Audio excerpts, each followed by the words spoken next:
السلام عليكم ورحمة الله وبركاته، كل اخواتي وحبايبي الغاليين. اتمنى تكونوا بخير وفي اتم الصحة. النهاردة ان شاء الله هنعمل اكلة هي في حلة واحدة، كل حاجة هنحطها في حلة واحدة ومش هتاخد معانا وقت خالص. هي كمان بتوفر في الوقت وتوفير برضو، يعني اكلة بتبقى جميلة جدا. ان شاء الله هنعمل معاكم يخني الفراخ. بنحتاج ايه بقى للاكلة دي؟ هي اكلة مفضلة طبعا عند ناس كتير، بتبقى جميلة جدا. اولا انا معايا هنا الفراخ دي، وراك فراخ انا عامله لها طبعا محلول ونقعاها في ميه والليمون والملح زي ما احنا متعودين. هنا طبعا انا قاسمه الورك نصين، تقدري تعمليها باجنحه، تقدري كمان تعمليها لو عندك فرخه سليمه تقطعيها قطع كده، يعني مش كبيره قوي، لانه المطلوب في اليخن ان الفراخ ما تبقاش يعني يبقى القطع صغيره شويه. هنا طبعا هاخد الفراخ بقى كده اغسلها تاني. ومطلوب كمان ايه معايا للاكله دي؟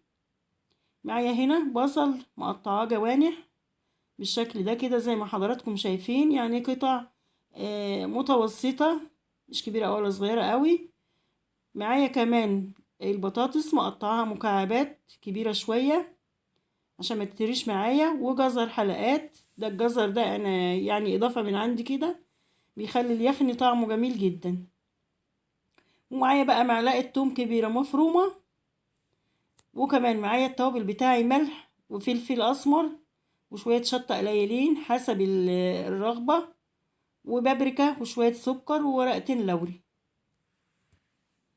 وكمان لو حطيتي كزبره وكمون، يعني كترت الكزبره والكمون شويه، بتدي طعم وريحه جميله قوي.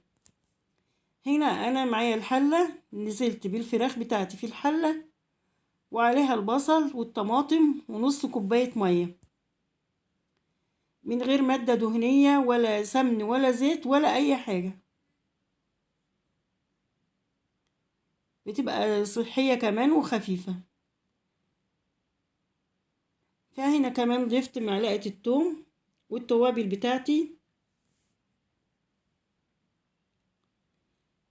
طبعا بقى أنا مش هضيف الجزر والبطاطس دلوقتي، أنا كده عايزة البصل والطماطم يبقوا مهريين، لكن الجزر والبطاطس مش هحطهم ولا ايه، يعني هستنى شوية كده حوالي 10 دقايق، وبعد كده هبدأ أضيف الجزر والبطاطس،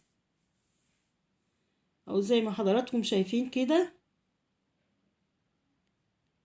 طبعا كل شوية بفتح عليها الحلة وأقلبها، وابقى واخدة بالي منها لأن هي ما بتاخدش وقت في السوا، يعني معاكي بتاع نص ساعة ساعة إلا تلت وتاخدي أحلى أكلة.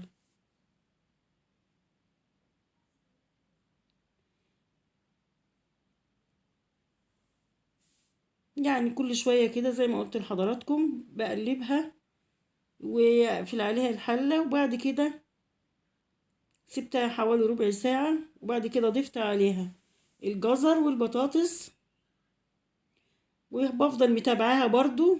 يعني انا مش عايزاها تبقى ناشفة قوي، لو لقيتها محتاجة مية لسه مستوتش محتاجة مية بحط لها، مش بحط مية كتيرة، يعني ممكن ربع كوباية، لان كده كده الفراخ فيها بتنزل المية بتاعتها. كده الاكلة بتاعتنا ما شاء الله استوت وكانت جميلة جدا. اتمنى ان شاء الله تجربوها، واتمنى وصفتي تعجبكم. ولو عجبكم الفيديو لايك حلو كده، وتنوروني باشتراك في القناة. والأكم بخير مع وصفة جديدة إن شاء الله.